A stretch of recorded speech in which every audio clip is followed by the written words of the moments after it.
Italy প্রবাসী বাংলাদেশিদের মন মাতালেন এন্ট্রাস্ট ব্যান্ড। প্রথমবারের মতো বাংলাদেশের জনপ্রিয় ব্যান্ডের গানগুলো নিয়ে ব্যান্ড সঙ্গীতের আয়োজন ছিল রোমে। কর্মদিবসে এই আয়োজনটি হলেও রোমের বিভিন্ন স্থান থেকে প্রবাসী বাংলাদেশিদের উপস্থিতি ছিল ভরপুর।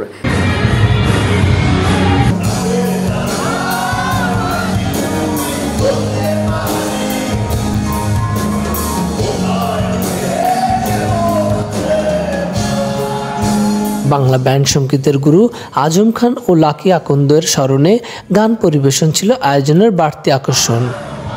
দর্শক নন্দিত মাইলস, আই বচ্চু আর জেমসের গানের পাশাপাশি মনোমুগ্ধকর শ্রুতিকাব্যের সংযোজন ছিল সুস্থ বাংলা সংস্কৃতির চর্চা।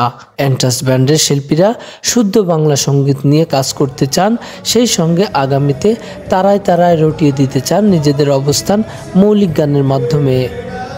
ইটালি রোম থেকে জহুরুল হক রাজু, ওয়েব নিউজ।